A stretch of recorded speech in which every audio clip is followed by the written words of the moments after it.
As-tu déjà réfléchi à la raison pour laquelle Dieu, connu pour son amour infini, ne sauve pas certaines personnes?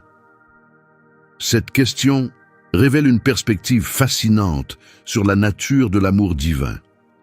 Bien que son amour soit immense et incontestable, Dieu reste fidèle à ses principes. Les chrétiens croient généralement que Dieu désire le salut de tous, indépendamment du genre, de l'âge ou des origines de chacun. Cette vérité est confirmée par les Saintes Écritures dans 1 Timothée 4, qui déclare que Dieu souhaite que tous soient sauvés et parviennent à la connaissance de la vérité. Mais alors, qu'en est-il de ceux qui semblent éloignés du salut? Dans cette vidéo, je vais aborder 7 profils de personnes qui pourraient rencontrer des difficultés dans leur cheminement spirituel. En d'autres termes, je vais décrire 7 types d'individus qui risquent de ne pas être sauvés. Il est essentiel de rester vigilant, car beaucoup peuvent faire face à ces obstacles sans même en avoir conscience. Reste donc attentif et demande-toi, est-ce que l'un de ces profils te correspond? Les enseignements que tu recevras ici pourraient être déterminants pour mieux comprendre l'amour divin et le salut. Prends un moment pour suivre cette vidéo avec attention, participer aux prières et recevoir les bénédictions pour toi, tes proches et tes amis. Avant d'entrer dans le vif du sujet, soutiens-nous en aimant cette vidéo, en t'abonnant à notre chaîne et en partageant ce message essentiel. Ton engagement contribue à répandre l'Évangile, à toucher davantage de vies et à renforcer le royaume de Dieu sur terre. Chers croyants, nous devons affronter une réalité troublante. Tout le monde ne sera pas sauvé. Cette vérité est un avertissement sérieux, en particulier pour ceux qui fréquentent régulièrement l'Église. Aller au culte le dimanche, s'impliquer dans les activités religieuses, donner la dîme, porter un titre chrétien, parler avec ferveur ou même être baptisé ne garantit pas le salut. La Bible l'illustre clairement dans Matthieu 7, 21 à 22, où Jésus met en garde contre le jour du jugement. Beaucoup prétendront avoir accompli des miracles en son nom, mais il leur dira « Je ne vous ai jamais connus. Éloignez-vous de moi, vous qui commettez l'iniquité. » Ce rappel solennel nous invite à examiner sincèrement notre relation avec Dieu lorsque nous nous tiendrons devant lui pour être jugés. Pose-toi cette question essentielle. Si le Seigneur revenait aujourd'hui, serais-tu prêt et jugé digne, revêtu de sa justice et irréprochable à ses yeux? Cette réflexion n'est pas seulement importante, elle est capitale pour notre croissance spirituelle. Considère comme un privilège le fait de regarder cette vidéo en ce moment si crucial, comme le rappelle 2 Corinthiens 5:10, qui déclare que nous devons tous comparaître devant le tribunal de Christ, afin que chacun reçoive, selon ses actes, bons ou mauvais, accomplis dans son corps.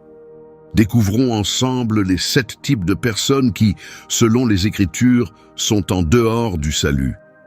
La première catégorie concerne les incroyants. Mais qu'est-ce qui définit un incroyant? Ce sont ceux qui rejettent les vérités fondamentales du christianisme, la naissance, la mort, l'ensevelissement et la résurrection de Jésus-Christ. L'Écriture est claire, sans cette foi le salut est impossible. Croire en Dieu et en son Fils, Jésus-Christ, est la seule voie de rédemption face au péché et à l'emprise de Satan. Le célèbre verset Jean 3,16 souligne cette vérité. Dieu a tant aimé le monde qu'il a donné son Fils unique, afin que quiconque croit en lui ne périsse pas, mais ait la vie éternelle. Pourtant, bien que ce chemin vers le salut soit simple, il est souvent négligé, rendant l'incrédulité particulièrement dangereuse. Passons maintenant au deuxième groupe, ceux qui tentent de trouver le salut par d'autres moyens que Jésus-Christ. Jean 5h40 révèle que certains choisissent de ne pas venir à Jésus pour recevoir la vie. Il est l'unique chemin vers le Père et nul ne peut aller à lui autrement. Acte 4:12 renforce cette vérité en affirmant qu'aucun autre nom sous le ciel n'a été donné aux hommes pour être sauvés, si ce n'est celui de Jésus-Christ. Ni l'intelligence, ni la richesse, ni la beauté, ni même les relations ne peuvent garantir le salut. Celui-ci ne vient que par la foi en Jésus et en son sacrifice sur la croix qui a expié nos péchés. Un autre groupe identifié dans les Écritures comme étant hors du salut est celui des hypocrites. Jésus lui-même les a condamnés dans Matthieu 23:3, déclarant « Malheur à vous, scribes et pharisiens hypocrites ! Vous fermez aux hommes le royaume des cieux, vous n'y entrez pas vous-même, et vous n'y laissez pas entrer ceux qui le voudraient. » Les hypocrites se présentent sous un faux visage.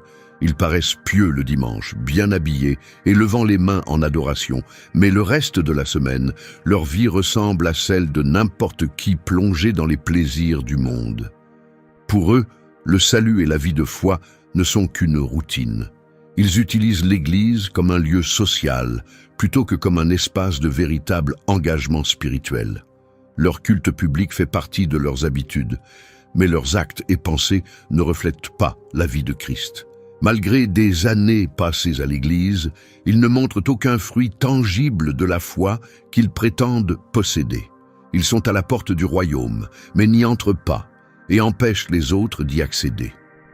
L'Évangile de Luc 18:9-14 raconte la parabole d'un pharisien qui se croyait juste et méprisait les autres, tandis que Jésus louait le collecteur d'impôts humble qui reconnaissait ses péchés et implorait la miséricorde de Dieu. Cette histoire met en garde contre le danger de l'auto-justification. De plus, Éphésiens 2:8-9 nous enseigne que le salut est un don de grâce reçu par la foi et non une récompense à mériter ou un sujet de fierté. Cela nous rappelle combien l'hypocrisie peut être un piège dans la vie spirituelle. La cinquième catégorie de personnes qui se trouvent hors d'atteinte du salut est celle des apostats. 2 Pierre 2h20-22 s'adresse directement à eux. En effet, si, après s'être retirés des souillures du monde par la connaissance du Seigneur et Sauveur Jésus-Christ, ils s'y engagent de nouveau et se laissent vaincre, leur dernière condition devient pire que la première. Ce passage met en lumière les conséquences graves du reniement de la vérité après l'avoir connue. Pour ces individus, leur fin est plus terrible que leur état initial. Il aurait mieux valu qu'ils n'aient jamais connu le chemin de la justice, plutôt que, l'ayant connu, ils abandonnent le saint commandement qui leur avait été transmis. Comme le dit Proverbe, le chien retourne à son vomi et le porc lavé retourne se vautrer dans la boue. Cette image illustre ceux qui, après avoir renoncé à leurs péchés sous l'effet des enseignements religieux, reviennent à leurs anciennes habitudes, révélant ainsi leur véritable nature. Ces personnes s'engagent superficiellement dans des pratiques chrétiennes essentielles, baptême, communion, participation à l'Église, mais finissent par retourner aux séductions du monde, démontrant ainsi qu'elles n'avaient jamais réellement changé intérieurement. La sixième catégorie de personnes que les Écritures déclarent hors du salut est celle des blasphémateurs. Jésus aborde spécifiquement cette question dans Matthieu 12:31-32 en avertissant que si tous les péchés et blasphèmes peuvent être pardonnés, le blasphème contre le Saint-Esprit ne le sera pas. Celui qui parle contre le Saint-Esprit ne sera pardonné ni dans ce monde, ni dans le monde à venir. Certains se moquent du Saint-Esprit ou minimisent son rôle, ce qui constitue un péché impardonnable. Il est donc crucial de faire preuve de prudence en parlant du Saint-Esprit. Évite de prendre à la légère son action, de t'associer à des groupes qui méprisent son œuvre, ou de t'engager dans des discours irrespectueux, car cela pourrait t'amener à commettre ce grave péché. Enfin, le dernier groupe décrit dans les Écritures comme étant hors du salut est constitué de ceux qui sont déjà décédés. Il n'est pas rare que des personnes demandent à des pasteurs ou à des figures religieuses de prier pour leurs proches disparus lors des funérailles. Cependant, il est essentiel de comprendre qu'aucune prière ne peut modifier le destin d'une personne après sa mort. Le salut n'est accessible que durant la vie terrestre. Au-delà de la mort, il est totalement hors de portée. Le concept du purgatoire auquel certains croient ne correspond pas à la vérité biblique.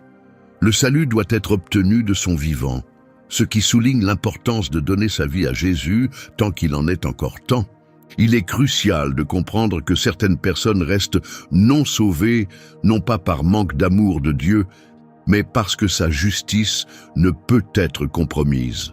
La plus grande preuve d'amour fut l'envoi de son Fils pour mourir à notre place sur la croix du Calvaire, alors que nous étions encore pécheurs. Après ce sacrifice incommensurable, si une personne choisit de ne pas croire, Dieu ne modifiera pas ses principes. Encore une fois, je t'invite à réfléchir. As-tu réellement accepté Jésus comme ton Seigneur et Sauveur? Si ce n'est pas encore le cas, le moment idéal pour le faire est maintenant. Le concept de l'enlèvement est un sujet de discussion majeur parmi les chrétiens et même au-delà. Il ne s'agit pas seulement d'un événement prédit, mais d'une promesse divine qui s'accomplira sans aucun doute. Bien que le moment exact reste inconnu, les Écritures apportent des éclaircissements. Premier, Thessaloniciens 4:15-17 déclare que ceux d'entre nous qui seront encore en vie lors du retour du Seigneur ne précéderont pas ceux qui sont morts en Christ. Car le Seigneur lui-même descendra du ciel avec un cri de commandement, avec la voix de l'archange et au son de la trompette de Dieu. D'abord, les morts en Christ ressusciteront. Ensuite, ceux qui seront encore en vie seront enlevés avec eux dans les nuées pour rencontrer le Seigneur dans les airs, et ainsi nous serons toujours avec lui. Cet événement tant attendu est rempli d'espoir et de foi, offrant une réunion glorieuse avec le Seigneur dans les cieux, un moment que chaque fidèle disciple anticipe avec impatience. L'enlèvement est destiné à ceux qui se sont engagés sur le chemin de la rédemption en Jésus et qui ont renoncé au péché. Cela souligne que, quelles que soient les bonnes actions ou les intentions louables d'une personne, sans foi et engagement envers Dieu, elle ne sera pas enlevée lors de cet événement. Certains supposent que l'enlèvement pourrait se produire plusieurs fois, offrant ainsi une seconde chance à ceux qui auraient manqué la première. Cependant, aucune preuve biblique ne soutient cette idée. Il est donc essentiel de tout faire pour être prêt à faire partie de cet événement unique. L'enlèvement n'arrivera qu'une seule fois. Ceux qui seront laissés derrière subiront la tribulation et la persécution de l'Antichrist. En revanche, ceux qui auront été enlevés commenceront une vie éternelle avec le Seigneur, dans une communion parfaite et ininterrompue avec Jésus. Non seulement ils éviteront les souffrances de l'enfer, mais ils expérimenteront pleinement la joie de la vie éternelle. La mort, dernier ennemi, sera vaincue et jugée. Cette vidéo explorera en profondeur ce que signifie l'enlèvement.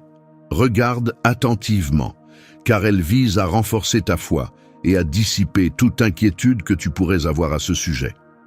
Le terme « enlèvement » fait référence à un événement biblique crucial où Dieu retirera de la terre tous ceux qui croient en Jésus-Christ, préparant ainsi le terrain pour ses justes jugements lors de la tribulation.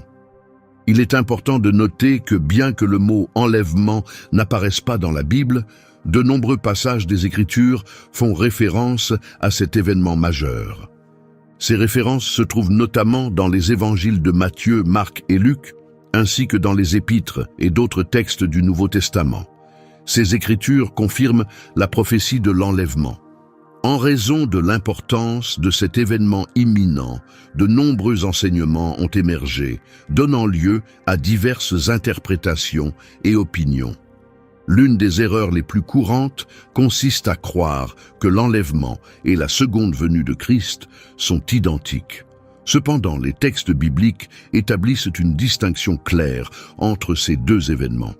La Bible différencie explicitement l'enlèvement, où les croyants seront enlevés pour rencontrer Jésus dans les airs, selon 1 Thessaloniciens 4:17, et la seconde venue de Christ, où ces mêmes croyants reviendront avec Jésus sur terre. Les différences entre l'enlèvement et la seconde venue sont essentielles. Lors de l'enlèvement, les croyants seront pris pour rejoindre Jésus dans le ciel. En revanche, lors de la seconde venue, ces croyants reviendront avec le Seigneur sur terre.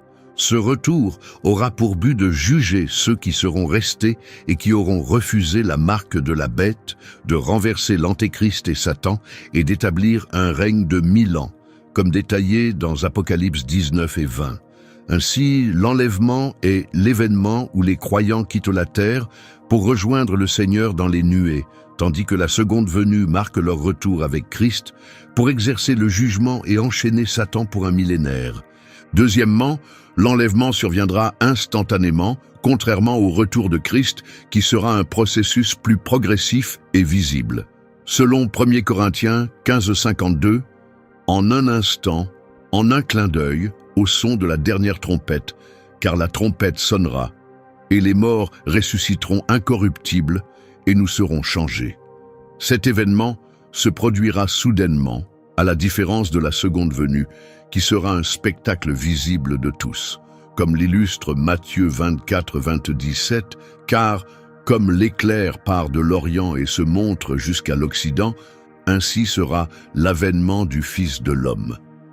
Troisièmement, l'enlèvement peut se produire à tout moment, alors que la seconde venue nécessite l'accomplissement préalable de certaines prophéties. Par conséquent, l'enlèvement précédera la seconde venue. De nombreuses interprétations existent au sujet de l'enlèvement, mais la Bible demeure la source la plus fiable et détaillée sur cet événement. Une idée fausse répandue est que l'enlèvement serait réservé uniquement aux personnes moralement exemplaires. Pourtant, la Bible affirme clairement que l'enlèvement concerne tous ceux qui ont accepté Jésus-Christ comme Seigneur et Sauveur. Peu importe combien tes actions sont admirables, sans cette confession de foi, tu risques d'être laissé derrière lorsque l'enlèvement aura lieu. Les Écritures offrent un grand réconfort et une espérance profonde, notamment pour ceux qui pleurent la perte d'un être cher en Christ. La Bible enseigne que ceux qui sont morts en Christ ressusciteront en premier. Ainsi, si l'un de tes proches était un fidèle disciple de Jésus, voici une nouvelle réjouissante. Il sera parmi les premiers à se lever et à rencontrer le Seigneur dans les airs lors de l'enlèvement. Cette vérité devrait t'apporter une grande paix et une immense joie. Tu te demandes peut-être comment te préparer à l'enlèvement. Est-il même possible de s'y préparer? Absolument. Je vais te montrer comment te préparer à cet événement capital. Tout d'abord, mène une vie de foi et de justice. Rappelle-toi la question de Jésus à ses disciples dans Luc 18:8. Mais quand le Fils de l'homme viendra, trouvera-t-il la foi sur la terre? Que cette interrogation t'inspire à fortifier ta foi et à rechercher la justice. Ne te laisse pas influencer par ceux qui doutent de l'importance d'une vie fidèle et droite. Engage-toi à ne pas seulement parler de pureté, mais à la vivre pleinement avec la grâce et la sagesse du Seigneur. De plus, un élément essentiel de la préparation à l'enlèvement est l'approfondissement des enseignements bibliques. Engage-toi à étudier les Écritures avec sérieux. En t'imprégnant de la parole de Dieu et en comprenant ses enseignements, tu deviendras un serviteur compétent, sans honte, habile à appliquer la vérité divine dans tous les domaines de ta vie. Il est primordial de lire, méditer et appliquer continuellement la Bible, tout en se méfiant des nouvelles doctrines qui s'éloignent des fondements bibliques. Souviens-toi qu'une doctrine n'est pas nécessairement vraie, parce qu'elle est complexe ou mystérieuse. La sagesse divine est souvent transmise de manière simple, permettant à chacun d'être bien préparé pour accomplir de bonnes œuvres. Un autre aspect crucial de la préparation est de rester connecté à une véritable communauté de croyants. Comme le dit Proverbe 27:17, « Comme le fer aiguise le fer, ainsi un homme en aiguise un autre. » Il est essentiel de s'engager activement avec d'autres croyants, car, comme on dit souvent, l'union fait la force. La Bible nous exhorte à ne pas abandonner nos assemblées et à éviter tout ce qui pourrait nous isoler des autres fidèles. L'isolement est souvent une ruse de l'ennemi, non une volonté de Dieu. Le quatrième point clé pour se préparer à l'enlèvement est de rechercher constamment la direction et la force de Dieu par la prière, surtout dans ces derniers temps. La prière nous garde connectés à Dieu et nous soutient dans les moments où nous pourrions nous sentir seuls sur le chemin spirituel. Demande au Seigneur sa guidance et sa force, car nos propres capacités sont limitées, mais Dieu nous donne ce dont nous avons besoin pour rester fermes. Enfin, alors que tu fais des efforts pour te préparer à l'enlèvement, sache que Dieu place des signes sur notre route pour nous guider. Bien que la Bible ne donne pas la date exacte de l'enlèvement, elle nous encourage à rester attentifs aux signes des temps de la fin. Jésus lui-même a mentionné ces signes et insisté sur l'importance de la vigilance.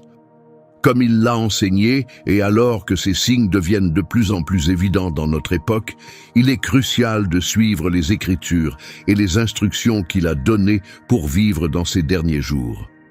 Son avertissement dans Matthieu 24, 33 est clair. De même, quand vous verrez toutes ces choses, sachez que le Fils de l'homme est proche, à la porte. Cela nous rappelle de rester éveillés et préparés. Dans cette vidéo, je vais partager 3 enseignements essentiels de Jésus et leur application concrète dans notre vie de chrétien. Le premier enseignement de Jésus, que nous trouvons dans Matthieu 24, 46, souligne la bénédiction réservée à ceux qui seront trouvés fidèles et obéissants à son retour. Jésus insiste sur l'importance d'une foi active, affirmant que la véritable dévotion se manifeste en accomplissant sa volonté au moment où il reviendra.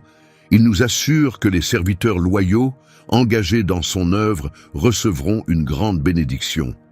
Mais que signifie réellement agir activement? Plus précisément, quelles activités les disciples de Jésus devraient-ils exercer lorsqu'il reviendra? En ces temps difficiles, être en sécurité signifie accomplir fidèlement les responsabilités que Jésus nous a confiées en tant que ses disciples. Cela implique de poursuivre sans relâche la mission qu'il nous a laissée jusqu'à son retour glorieux. Jésus a expliqué ce concept à travers la parabole des talents, montrant que agir signifie adopter une approche proactive et engagée dans nos tâches assignées, en les accomplissant avec excellence et avec un véritable enthousiasme pour son retour imminent. Parmi ces responsabilités figure la proclamation de l'Évangile. Jésus a ordonné à ses disciples d'annoncer la bonne nouvelle, un élément essentiel de la Grande Commission. Cet ordre engage chaque croyant en Jésus à participer activement au partage de l'Évangile avec les autres. Notre engagement à diffuser le message du royaume de Dieu auprès de 8 milliards de personnes dans le monde doit rester ferme, malgré les obstacles et les défis que nous pourrions rencontrer. L'accompagnement des disciples est une autre mission que Jésus nous a confiée. Comme mentionné dans Matthieu 28, 20, Jésus commande « Et enseignez-leur à observer tout ce que je vous ai prescrit.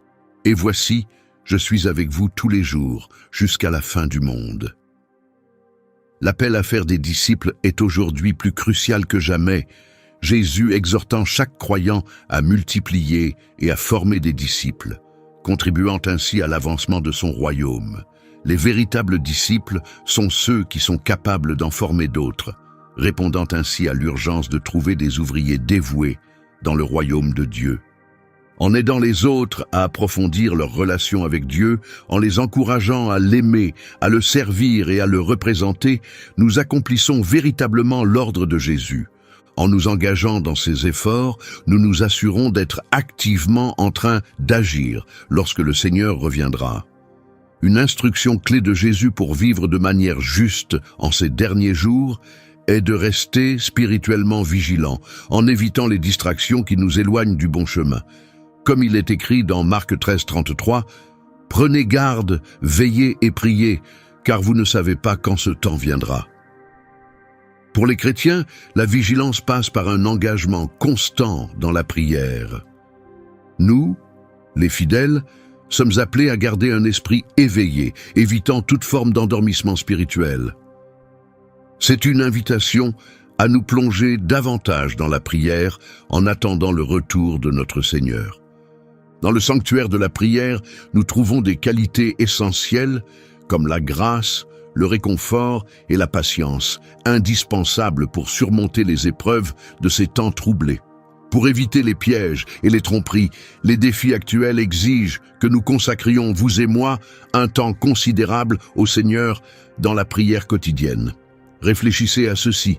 Quel est l'état de votre vie de prière? Combien de temps consacrez-vous chaque jour à la prière? Il est essentiel de comprendre l'importance d'une prière persévérante pour discerner les intentions de Dieu pour vous et les actions qu'il souhaite que vous entrepreniez dès maintenant. Entrer en conversation avec Dieu nous donne un avantage face aux nombreux pièges de Satan.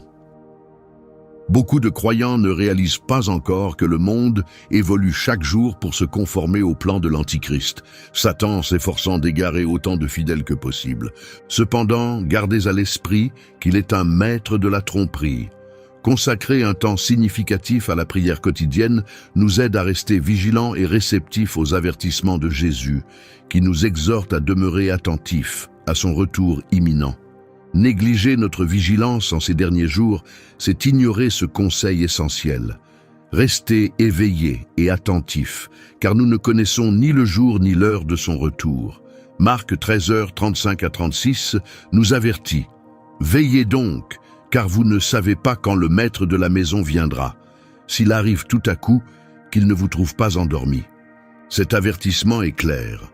Nous devons éviter l'engourdissement spirituel. Dans ce contexte, dormir ne fait pas référence au repos physique, mais à un état d'insouciance et de négligence spirituelle. Ainsi, en ces temps d'incertitude et de changement, il est crucial de suivre cet enseignement en restant vigilant et engagé dans la prière. Le moment exact du retour divin demeure inconnu. Rester spirituellement éveillé et attentif est fondamental pour ne pas être pris au dépourvu et être préparé aux défis à venir. Jésus insiste sur l'importance de maintenir notre concentration et de ne pas sombrer dans la complaisance ou la négligence à l'égard du royaume de Dieu et de son retour imminent. Il nous exhorte à rester vigilants, car nul ne sait quand il reviendra. Nous devons résister aux tendances éphémères et aux distractions qui pourraient nous faire ignorer ces avertissements.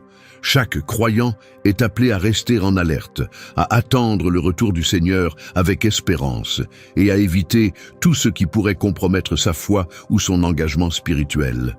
Être vigilant signifie s'engager activement à préserver nos croyances fondamentales et notre foi en Jésus, en mettant en priorité tout ce qui le glorifie et en rejetant tout ce qui pourrait détourner notre cœur. La troisième mise en garde de Jésus apparaît dans Luc 21, 34-35, où il nous exhorte à ne pas laisser nos cœurs être accablés par l'excès et les soucis de la vie qui pourraient nous piéger de manière inattendue. Il nous alerte sur les dangers de comportements frivoles et incontrôlés, qui risquent de se répandre à l'approche des derniers jours.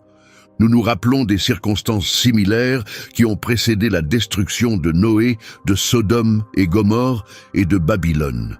Les Écritures nous enseignent que, avant ces catastrophes, les gens étaient absorbés par leur quotidien, mangeant, buvant et se mariant sans prêter attention à Dieu ni à ses avertissements. Aujourd'hui, nous sommes dans une situation comparable où beaucoup perdent progressivement de vue Dieu, influencés par les mensonges et les tromperies propagées à travers la culture, les médias et même les systèmes politiques. Jésus a aussi souligné que certains s'éloigneront du chemin, non pas à cause d'actes pécheurs, mais en raison des pressions de la vie. Il est donc essentiel de rester attentif aux défis qui peuvent affaiblir la foi des autres. Malgré ces temps difficiles, nous devons veiller à ce que rien ne diminue notre ferveur pour Dieu. En aucune circonstance, l'anxiété ne doit éroder notre foi. Au contraire, notre foi doit nous libérer des inquiétudes qui accablent tant de personnes aujourd'hui. Chers amis, après avoir écouté ces directives du Seigneur Jésus lui-même, comment devrions-nous répondre ? Comme le décrit la deuxième épître à Timothée 3, 1-5, nous vivons des temps périlleux. Dans ces derniers jours, les hommes seront égoïstes, cupides, vantards, blasphémateurs, rebelles à leurs parents, ingrats, impies, dépourvus d'amour, implacables, calomniateurs, sans maîtrise de soi, cruels, ennemis du bien, traîtres, emportés, enflés d'orgueil, plus attachés au plaisir qu'à Dieu. Ils conserveront l'apparence de la piété, mais en renieront la véritable puissance. De tels individus, éloignez-vous-en. Cette instruction est claire. Nous devons discerner et nous éloigner de la société ambiante, évitant tout groupe qui affiche une piété extérieure, tout en reniant la puissance transformatrice d'une vie conforme à Dieu. Leurs actions et leurs choix reflètent souvent un mode de vie marqué par la désobéissance à la parole de Dieu. Alors que nous attendons avec espoir et anticipation le retour du Seigneur, nous devons fermement conserver notre profession de foi et défendre avec ardeur la foi qui nous a été transmise.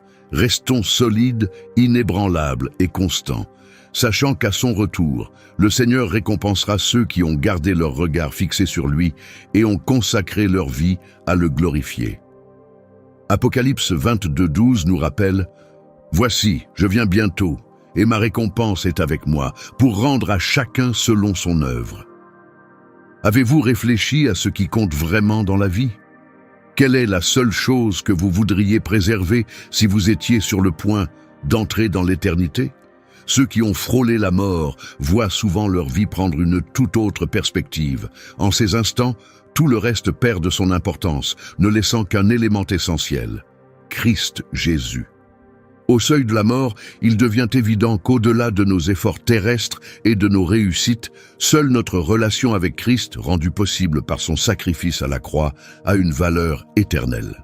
Rejoignez-moi alors que nous plongeons profondément dans ce message puissant et découvrons la vérité immuable de la croix du Christ, qui offre le salut à nos âmes et nous garantit la promesse d'une vie au-delà de la mort. Ce message est d'une importance capitale et Dieu appelle votre attention totale. Ne laissez rien vous échapper. Ouvrez votre cœur et accueillez-le dès maintenant. Nous ne savons jamais ce que le prochain instant nous réserve.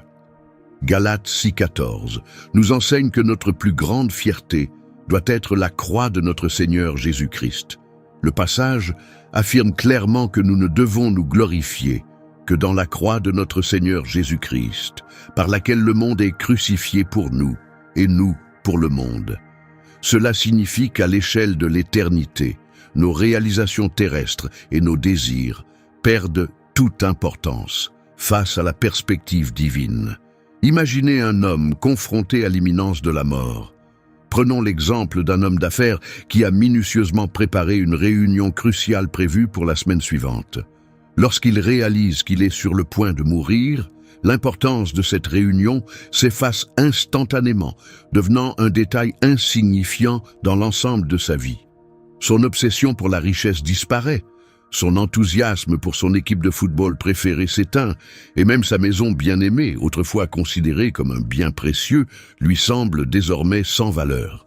Amis, ce message nous rappelle avec force que les ambitions et les valeurs que nous privilégions souvent manquent de véritable importance dans le grand contexte de l'éternité. La richesse, les biens matériels et même nos plus grandes réussites sont éphémères lorsqu'on les compare à la question fondamentale de notre destinée éternelle. Au centre de cette perspective se trouve la croix du Christ, élément déterminant de notre sort éternel. Il est crucial que chacun de nous intègre profondément ce message, car la mort est une certitude qui nous attend tous. Lorsque la fin approche, toutes nos préoccupations terrestres et nos priorités mal orientées s'évanouissent, comme de la fumée au vent.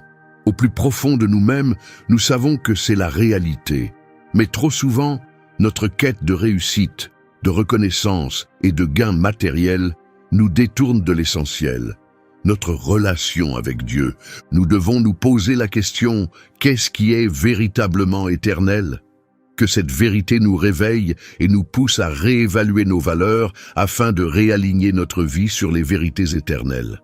Réfléchir à ce qui nous attend au-delà de notre existence terrestre nous conduit à une interrogation sérieuse sur la vie après la mort. Que devient-on à la fin de notre parcours sur cette terre? Que nous attend-il après la mort? Certains spéculent sur des concepts comme le purgatoire ou un sommeil temporaire jusqu'à la résurrection. Mais Hébreux 9:27 éclaire cette question. Il est réservé aux hommes de mourir une seule fois, après quoi vient le jugement. Ce passage dissipe toute incertitude concernant un état intermédiaire après la mort et confirme la certitude du jugement divin qui suit notre passage sur terre. L'idée du purgatoire cède la place à la réalité absolue du jugement de Dieu. Amis, prendre conscience de cette certitude du jugement divin doit transformer notre manière de vivre. Sachant qu'un Dieu saint et éternel examinera chaque aspect de notre existence, nous sommes appelés à vivre différemment. Chaque parole prononcée, chaque action accomplie sera examinée. Le jugement est imminent. Il se profile à l'horizon. Et il est essentiel de comprendre qu'un élément déterminant scellera le destin de notre âme. Dans 1 Corinthiens 1:18, nous sommes rappelés à l'importance de la croix. Car la parole de la croix est une folie pour ceux qui périssent, mais pour nous qui sommes sauvés, elle est une puissance de Dieu. Méditez sur ce contraste. Pour ceux qui se perdent, le message de la croix peut sembler insensé, mais pour ceux qui sont sauvés, il représente la puissance même de Dieu. La croix marque distinctement la séparation entre le chemin de la perdition et celui du salut. C'est par la crucifixion et la résurrection de Jésus que le pardon et le salut nous sont offerts à tous. Comme le souligne Galates 6, la déclaration puissante de Paul « Loin de moi la pensée de me glorifier ailleurs que dans la croix de notre Seigneur Jésus-Christ » nous rappelle avec force de placer notre fierté uniquement en Christ. Il nous exhorte à fixer notre regard sur Jésus, à contempler la croix et à nous confier en celui qui a commencé et perfectionnera notre foi. La croix n'est pas seulement un symbole d'espérance, mais aussi le témoignage profond de l'amour infini et du sacrifice qui nous assure le salut. Dans notre quotidien, nous sommes souvent emportés par les distractions et les tentations qui nous éloignent de la véritable signification de la croix. Attirés par le succès matériel, absorbés par nos ambitions personnelles et captivés par les plaisirs éphémères de la vie, nous oublions parfois la portée éternelle de la croix. Pourtant, face à l'éternité, ces poursuites terrestres paraissent dérisoires comparées à l'influence durable de la croix, qui trace la frontière entre ceux qui se dirigent vers la perdition et ceux qui marchent vers le salut. C'est elle qui constitue le fondement du pardon des péchés. Alors que nous naviguons à travers les complexités de la vie, les enseignements des apôtres nous exhortent avec force à nous concentrer sur la puissance transformatrice de la croix. Nous sommes appelés à méditer sur les profondes vérités que révèlent les Écritures, en particulier alors que nous contemplons le jugement imminent et le pouvoir de transformation de la croix. Dans un monde qui sollicite sans cesse notre attention, nous sommes confrontés à d'innombrables distractions qui cherchent à détourner notre regard de la croix. Il est essentiel de maintenir la croix au centre de notre vie, comme un rappel constant de ne pas nous laisser piéger par des quêtes futiles et des illusions éphémères, mais de rechercher la signification profonde et éternelle qu'elle incarne. La société nous pousse souvent à l'auto-glorification, nous incitant à placer notre fierté dans nos actions et notre propre droiture, cultivant ainsi une illusion d'autosuffisance fondée sur nos vertus supposées. Cette perspective biaisée nous conduit à ignorer la réalité profonde de notre condition humaine. Nous sommes constamment encouragés à nous rappeler nos bonnes actions, notre bienveillance, notre amour, notre responsabilité, notre engagement communautaire et notre soin pour notre famille, nous félicitant pour notre rectitude morale et notre respect des lois, ce qui amène beaucoup à se considérer comme des personnes vertueuses. Cet état d'esprit est répandu à travers de nombreuses cultures, influençant non seulement ceux qui ne croient pas, mais obscurcissant aussi la compréhension de leur propre nature pécheresse et des graves conséquences qu'elle entraîne. Cette ignorance généralisée du péché est précisément ce que des passages bibliques comme Romains 3:23 cherchent à révéler, car tous ont péché et sont privés de la gloire de Dieu. De même, Romains 6:23 avertit, car le salaire du péché, c'est la mort, mais le don gratuit de Dieu, c'est la vie éternelle en Jésus-Christ notre Seigneur. Pourtant, Beaucoup continuent à vivre dans l'illusion de leur propre justice, s'éloignant ainsi du salut offert librement en Christ jusqu'à ce qu'il soit tragiquement trop tard.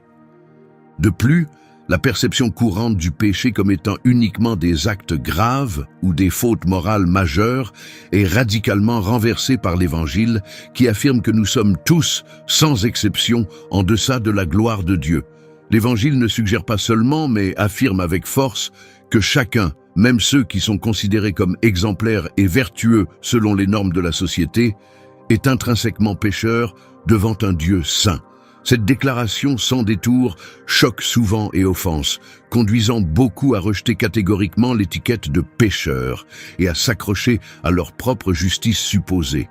En conséquence, le message de l'Évangile devient une pierre d'achoppement, perçue comme offensant et incompréhensible par ceux qui refusent de reconnaître leur besoin de salut. Cette résistance est renforcée par un monde qui promeut souvent l'idée que les réalisations personnelles et l'intégrité morale suffisent à obtenir la faveur divine. Beaucoup s'accrochent à leurs actes de charité et à leur droiture morale, croyant que ces actions suffisent à établir leur justice devant Dieu. Séduits par cette illusion, ils considèrent le message de la croix comme superflu, persuadés qu'ils peuvent mériter le salut par leurs propres efforts. Cette illusion est alimentée par les normes sociétales qui suggèrent que la croix est sans pertinence dans la vie moderne. Pourtant, il est crucial de remettre en question cette fausse croyance et d'embrasser une vérité troublante. Nos actes de bonté, aussi nombreux soient-ils, sont insuffisants pour notre rédemption. Nous devons accepter la réalité que notre propre justice ne peut pas nous sauver. Il est impossible d'ignorer le mépris croissant pour la vie humaine dans le monde d'aujourd'hui. Un simple coup d'œil sur un smartphone ou un écran d'actualité révèle une atmosphère globale d'hostilité. Nous assistons à une recrudescence des meurtres, des conflits armés et du terrorisme à une échelle sans précédent depuis 90 ans. L'ampleur des destructions est stupéfiante, avec plus de vies perdues à cause des guerres au cours des 5 derniers siècles combinés. Le siècle passé à lui seul a vu environ 203 millions de personnes périr à cause des conflits, tandis que la dernière décennie a causé la mort d'environ 2 millions d'enfants et en a laissé 4 à 5 millions d'autres handicapés à cause de la guerre. Face à de telles réalités, il devient difficile d'ignorer la proximité du jugement divin. Mais que l'enlèvement survienne en premier ou que nous quittions cette vie pour l'éternité, la question essentielle demeure. Sommes-nous prêts à rencontrer notre Créateur dans l'état où nous sommes actuellement? Avons-nous une relation avec Jésus? Écoutez cet appel. Mettons de côté les distractions et les préoccupations de la vie quotidienne. Au bout du compte, ce qui comptera réellement, c'est votre relation avec Jésus. Votre solde bancaire, votre statut social, votre nombre d'abonnés sur Instagram ou toute autre influence sur les réseaux sociaux n'auront aucune importance. Seule la préparation de votre âme sera déterminante. En cet instant, consacrons nos cœurs au Seigneur. Repentons-nous et engageons-nous sans réserve dans la vérité, quel qu'en soit le prix. Prions pour que Dieu nous guide vers les choses spirituelles et nous libère des chaînes corrompues qui enserrent ce monde. Que notre amour pour Dieu soit la force motrice de nos actions et nous donne l'assurance de notre destinée éternelle. Amen.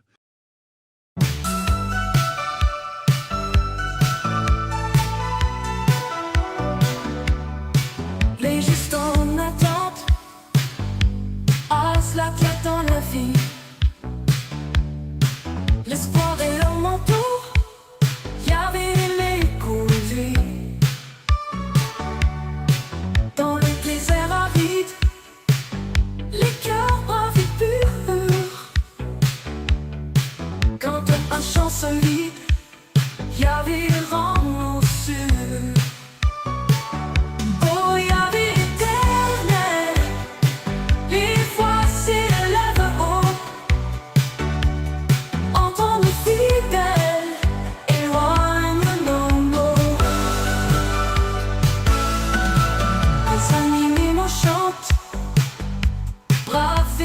innocents,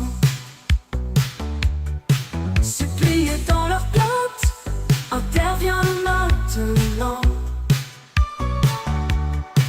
À l'ombre de tes ailes, cherchons ta lumière, rends nos jours plus clairs, reste notre repère. Oh, oh, oh, oh, oh, Yahvé éternel, les voix s'élèvent haut, entends-nous fidèles, éloigne nos mots.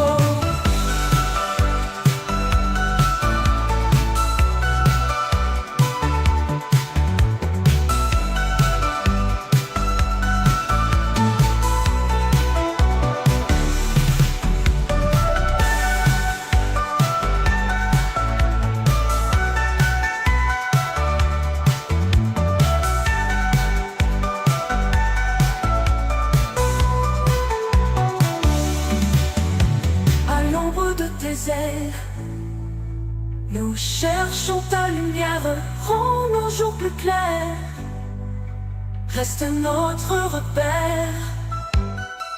Oh, oh, oh,